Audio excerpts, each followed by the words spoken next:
अस्सलाम वालेकुम dear students, आज हम क्वेश्चन नंबर 7 करेंगे।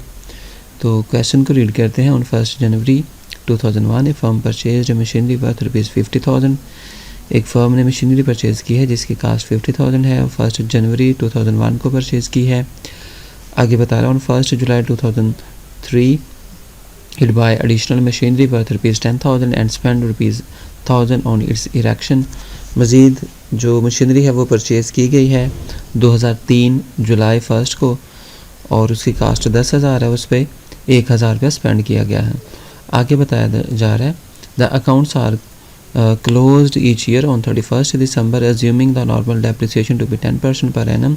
Show the machinery account for the 4 year under reducing installment method. तो हमने 4 ईयर का डेप्रिसिएशन अकाउंट बनाना है और रिड्यूसिंग इंस्टॉलमेंट मेथड यूज़ किया जाएगा।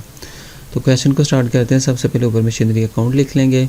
डेट वाले कॉलम में जो पहला हमने एसेट परचेज़ किया उसकी डेट लिखेंगे 1 जनवरी 2001 और एंट्री पास कर देंगे एसेट परचेज़ करने की, जो कि एंट्री है asset account to bank account. तो एसेट डेबिट हो रहा है तो बैंक की वजह से डेबिट हो रहा है। रेफरेंस में हम बैंक लिख देंगे, 50,000 उसकी कास्ट है।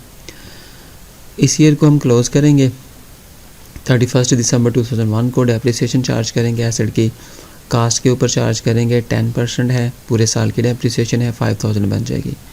क्लोज़ करने के लिए हम इसका बैलेंस कैलकुलेट कर लेंगे, कितना बैलेंस रिमेनिंग रहता है इस एसेट का।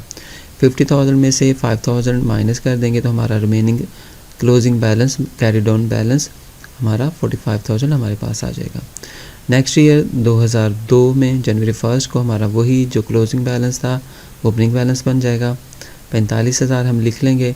इस साल कोई ट्रांजैक्शन नहीं हुई तो हम इस ईयर को क्लोज़ करेंगे 31 दिसंबर 2002 को। इसकी भी डेप्रिसिएशन चार्ज करेंगे। तो ये रिड्यूसिंग बैलेंस मेथड है, तो रिड्यूसिंग बैलेंस मेथड में हमेशा बैलेंस बीडी के ऊपर ही डेप्रिसिएशन चार्ज की जाती है।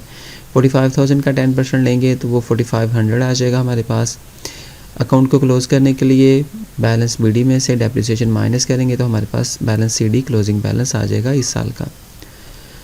2003 में जाके हमने पहले तो जो हमारा क्लोजिंग बैलेंस था वो एज एन ओपनिंग बैलेंस लिखेंगे। तो वो 40,500 हमने लिख लिया ओपनिंग बैलेंस, बैलेंस बीडी। फिर क्या हुआ, 1 जुलाई 2003 को इजाफी मशीनरी परचेज़ की गई है और जो इजाफी मशीनरी परचेज़ की गई है उसकी कास्ट थी 10,000, लेकिन इसमें कुछ एक्सपेंसेस हैं जो इस एसेट के ऊपर हुए हैं, वो है 1,000। तो इसकी टोटल कास्ट जो बन जाएगी वो 11,000 बनेगी। तो हमने यहाँ पे 11,000 उसकी कास्ट लिखनी है। ये ट्रांजैक्शन ड्यूरिंग द ईयर हुई है तो इस ईयर को हम क्लोज़ करेंगे। क्लोज़ करने के लिए 31 दिसंबर डेट लिख देंगे 2003 की और पहले एसेट की डेप्रिसिएशन चार्ज करेंगे। तो जो हमारे पास